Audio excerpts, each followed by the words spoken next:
কালি আচলতে আমাৰ এলায়েন্সক লৈ লখিমপুৰত এখন বৈঠক হৈছিলে। প্ৰদেশ কংগ্ৰেছৰ প্ৰাক্তন সভাপতি ভূপেন বৰা ডাঙৰীয়া আহিছিলে। তেখেতে ৰাহুল গান্ধীৰ নিৰ্দেশত আৰু গৌৰৱ গগৈৰ পৰামৰ্শক্ৰমে কালি আমাক লগ ধৰিছিলে। তাত আমি আসনৰ সম্পৰ্কীয় কিছু কথা পাতিছোঁ। কালি তেওঁলোকে কনফাৰ্ম কৰি দিছে যে এলায়েন্সটো হ'ব। কংগ্ৰেছৰ পিনৰ পৰা কালিৰ দিনটোত লখিমপুৰ চাৰ্কিট হাউচত কনফাৰ্ম কৰি দিলে যে এলায়েন্সটো হ'ব। এতিয়া তেওঁলোকৰ পিনৰ পৰা মই পৰামৰ্শ বিচাৰিছিলোঁ যে আপোনালোকে কিমানখন আসন আমাক দিব খোজে। তেওঁলোকৰ পিনৰ পৰাও কিছু কথা কৈছে। আমাৰ পিনৰ পৰাও আমাৰ নিশ্চয় কিছু লিষ্ট আছে। দীৰ্ঘদিন ধৰি লাগি আছোঁ।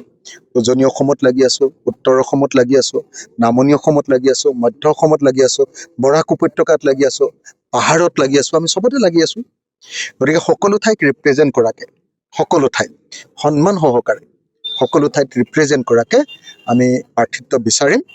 কিন্তু এনেকুৱাকৈ প্ৰাৰ্থিত্ব নিবিচাৰোঁ যিটো দিব নোৱাৰে।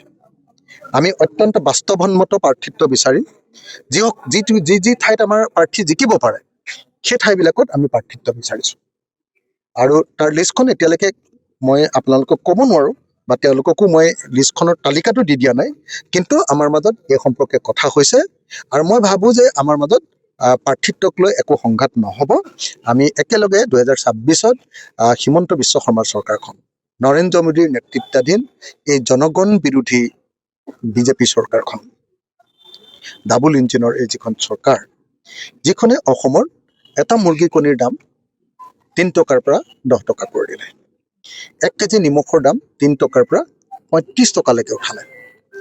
এটা গেছ চিলিণ্ডাৰৰ দাম 414 টকাৰ পৰা 1152 টকালৈকে বৃদ্ধি কৰিলে। মানুহ সৰ্বশ্ৰান্ত। আকৌ সেই কথাবিলাক ক'বলৈ গ'লে আকৌ লগে লগে কি কৰে, ডিঙিত এটা মাৰি ধৰে। কোনোবাই বেছিকৈ ক'লে আপোনাৰ ভুৱা এনকাউণ্টাৰ কৰি গুলীয়াই হত্যা কৰি দিয়ে। কোনোবাই কথা ক'লে জেইল ভৰাই দিয়ে, NSA লগায়। গতিকে এই চৰকাৰৰ দিনত মানুহ এফালেদি বাক স্বাধীনতা নাইকিয়া হৈ গ'ল, আনফালেদি বস্তুৰ সাংঘাতিক মূল্য বৃদ্ধি ঘটিছে আৰু জাতি আৰু জাতিৰ মাজত কাজিয়া সংঘাত লগাই ধৰ্মীয় বিভাজন আনি মানুহবিলাকক হাইৰাণ কৰি দিছে। সেইকাৰণে এই চৰকাৰখনক আমি 2026 চনত পৰাভূত কৰিবৰ কাৰণে সংকল্প লৈছোঁ। আৰু সেইকাৰণে কংগ্ৰেছ আৰু আন দলৰ লগত আমাৰ যিটো এলায়েন্স হ'ব, তাত প্ৰাৰ্থিত্বক লৈ কোনো ধৰণৰ কাজিয়া আমিও নকৰোঁ, কংগ্ৰেছেও নকৰে আৰু অন্য দলবিলাকেও নকৰে। আমি লগ লাগি মিলিজুলি আমি সকলোৱে ইলেকশ্যন খেলিম আৰু ইলেকশ্যনত জয়ী হৈ 2026 চনত আমি স্বেচ্ছাচাৰী হিমন্ত বিশ্ব শৰ্মাক, হিটলাৰ হিমন্ত বিশ্ব শৰ্মাক আমি বিদায় দিম।